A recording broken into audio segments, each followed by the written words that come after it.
big London Knights fan. I like junior hockey, but I do like the college, system. That's fair. So according to Craig Custance of The Athletic, the Red Wings are actively shopping Xavier Ouellet. I hope I'm pronouncing that right. Ole. Is that how it's pronounced? Ouellet. Yes. Okay, thank you very much. So you were close. Last year. It's these damn European names, I'm telling you. No, yeah. You know what? He's got to earn the right for me to know his name. How about that? Because this guy stunk last year. Only 7 assists in 45 games. Eleanor, do you think that the Red Wings should trade him? What do you think they can get for him? Yeah, just honestly get rid of him and maybe get a couple draft picks, 3rd, 4th round. I don't even think you'd get 4th, that. 5th round. Yeah, I mean, he's not good. He played in the Quebec Major Junior League for a while, and he was very promising, and he had a lot thought of potential. That he'd be very good, and he wasn't. He's not. He hasn't lived up to it. Yeah. I mean, he doesn't produce. Like I said, if you points don't mean everything in the NHL. If you're doing the things that nobody sees on the score sheet, that's great, but he doesn't even do that. You're right. Eleanor, So, you're 100% get rid of right. him. No, I agree with you. I don't like him.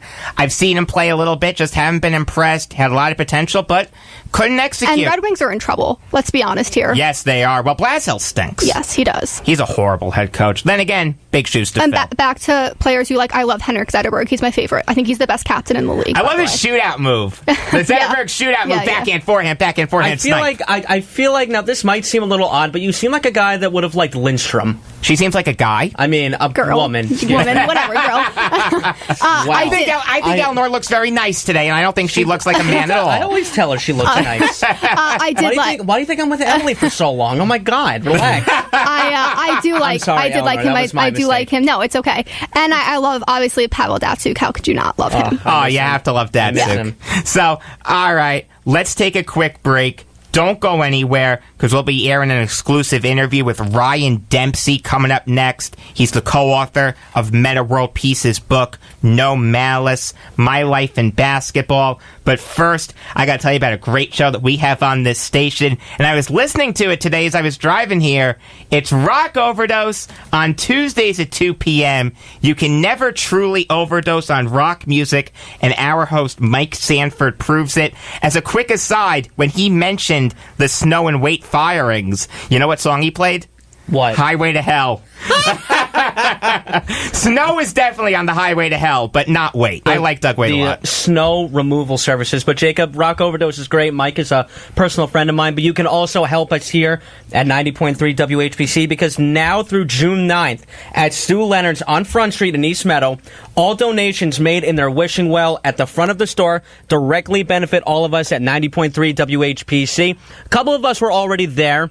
Sarah Albertson, Dominic Arbolino, and I was making fun of Dominic for that. Oh, so I always make fun of Dominic. But Hennessis was there also. Just come donate, support us, because we love what we do as much as the next guy. I know we're not ESPN, I know we're not the Fan, but it still counts to us. Ryan Dempsey interview coming up live next on Beyond the Game on the Voice of Nassau Community College, 90.3 WHPC. June is Men's Health Month.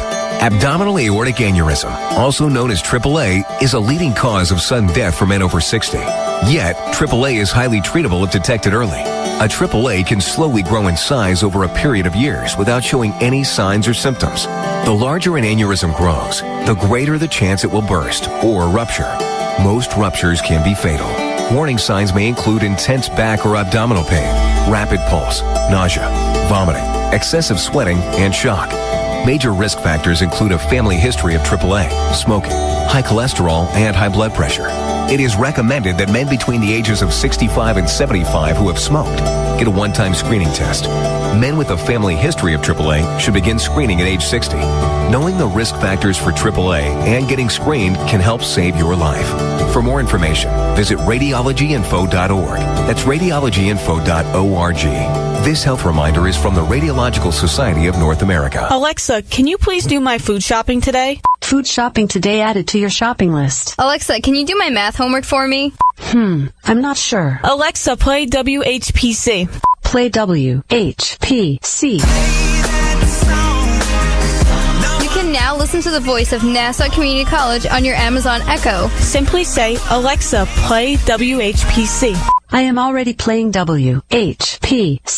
Sorry. So go ahead and buy a silicone steamer in the shape of a faceless melting pig. Buy a silicone steamer in the shape of a faceless melting pig. Yeah, that exists. And while you shop, play WHPC. Or buy a headband with a mullet hair attached to it. I refuse to buy a headband with mullet hair attached to it. Yeah, that exists too. Not sure why. But when you buy it, you can play WHPC. So play WHPC on your Amazon device today. And thanks for listening to 90.3 WHPC.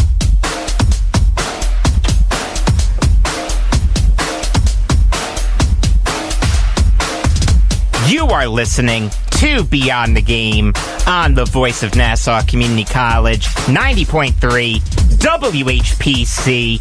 I am Jacob Volk.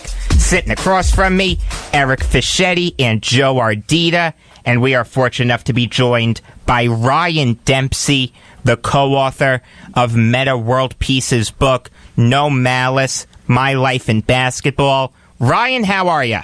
I'm doing good. How are you guys doing? Doing good. So far, so good. So, what can you tell us about World Peace's growing up in the Queensbridge projects? Growing up was pretty rough. For him, they had he didn't have much in terms of many opportunities. Really, that's what it was. It was just kind of basketball, and that's what he loved to do. That's what he gravitated toward, and that kind of became what, how he was able to get out of that situation in Queens and kind of rise up. Because, as he talks about in the book, there's a lot of different situations where they're like moving, his family, his extended family with his cousins and, his brothers and, stepbrothers, and they're all living in sometimes a 3-bedroom apartment, one time briefly in a 1-bedroom apartment. So it wasn't a whole lot of opportunities, but, he kind of stuck with it and just kept doing, just kept playing and rose to the top. Now, I'm going to switch over to Metta World Peace's basketball side, and I usually almost call him Ron Artest every time. But can you lay out for us World Peace's time with the Chicago Bulls? First, they're the team who drafted him in the first round after they had drafted Elton Brand with the first pick of the draft, and they were on the same AAU team, which was kind of very, serendipitous in a way, I guess. Because, he's there with one of his closest friends, kid he played with, growing up.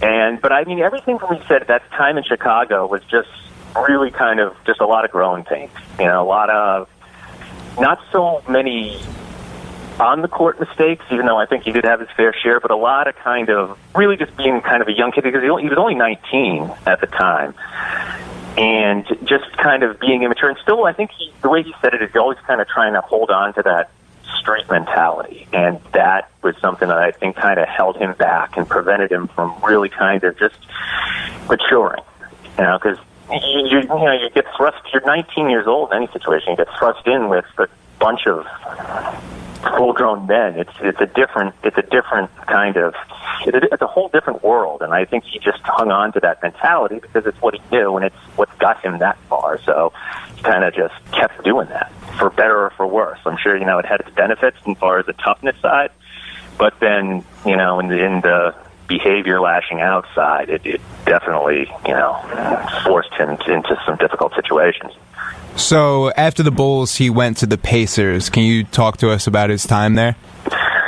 Well, the Pacers, I think that was kind of right when he came into his own. That's when he started to really mature as an offensive player, too. Because a lot of times he'd just been known for his defense, for his hustle, for his toughness. And at the Pacers, that's when he started to, become the scorer and played there under...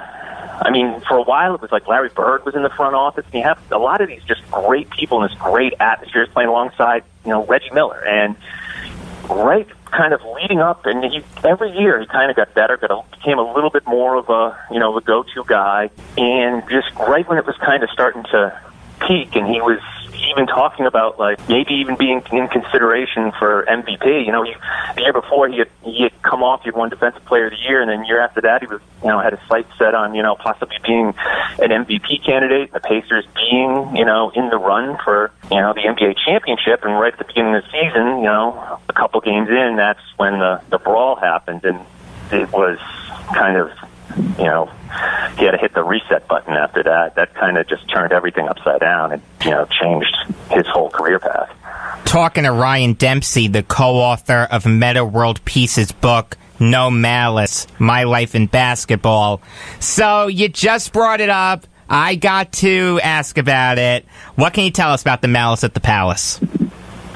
I can tell it's something that he's kind of he's over. He doesn't, we kind of had to drag it out of him. He doesn't really, want to kind of get into that anymore. I mean, I think in all fairness, he doesn't necessarily want to be known for that anymore. It's been, I wouldn't either. Yeah, I know. So it's been a long time, and I think a lot of the past, 10, 15 years has been trying to kind of change his image because so many people remember him for that. And, and he's been asked about it countless times. It's been written about countless times. And, it just, after kind of being beaten down, it cost him, an entire season. It cost him a possible championship game. It cost him a ton of money, and it was just probably, there was a little while there where he was telling people he's okay after this, but I think just once the reality of that suspension hit, and it was I forget what it was off the top of my head, 70+ games, something like that. And I think it was 75 games or something like that. Yeah, and the reality that sinks in, and you're for the first time in your adult life, and he's not playing basketball, and he's not a part of this, and every single thing around him is negative. It really kind of it changed his mindset, and just so much of, I think, his professional career after that has been trying to kind of move past that and overcome it. But as far as the brawl itself, it's the funny thing about that, just kind of going back over that with him, is it's something that happens, in the final seconds of a heated game that was already practically over. Yeah. They had won. It had been, it was a huge game for them as far as beating the Pistons, the team that had taken them out the year before. It was one of their marquee early wins in the season, and it just so many little things that just kind of could have gone differently, and that never would have happened. But I'm sure you can kind of say that about any kind of disaster. I mean, in all fairness to him, he did have a soda thrown on him. While you should obviously never go into the stands and assault someone, I don't blame him for getting upset. Didn't Jermaine O'Neal get hurt in that? Jermaine O'Neal got a little banged up. Steven Jackson got banged up a little bit also. Reggie Miller, I know, did. One of the Pacers announcers, was it Mark Boyle or Slick Leonard? One of them, Ryan, you may know the answer to this, got broken ribs trying to hold Artest back, I think. Yeah, I know one of them did. I don't remember off the top of my head which one it is. And then it was saying he didn't even really know it happened until afterward. They kind of got him out of the arena as quick as possible, and they're on the way out of there, and that's when he, that's when it kind of just sunk in for. It was a disgusting display by the players as well as the fans. No question about that. Yeah, it was something that just really got very out of hand, very out of quick, and it just shows you how something like that, just how going up in the stands can just instantaneously change. It just turned that into a disaster in seconds. I mean, there was no real coming back. I will tell you, I've been to a lot of sporting events in my lifetime. I've never had anything like that happen, obviously, but I'll tell you, I'd have liked to have been there. Not in his path, mind you. On the other side of the court. Exactly, on the other side of the arena, just watching it in awe with my jaw on the floor. Yeah, and I mean, from what it was described, everyone, it was kind of, because, people are throwing, full water bottles, people are throwing chairs. He was lucky to get out of there alive. Yeah, all of them were, that whole team, they just kind of became that target, and there was a bunch of them that all went up in the stands, together. I talked to Steven Jackson a little bit while doing the book, and he was right up there with them, and from what he said, it was just kind of you see your teammate go up, and it's something you kind of don't even think about. You just kind of go up after him, just because it just seems like something not only bad, so many different things. It could actually have been a lot worse too. So as bad as it was, as far as injury, as far as him actually kind of, what could have happened if it played out differently as far as a fight goes in the stands. So, I mean, there's, it's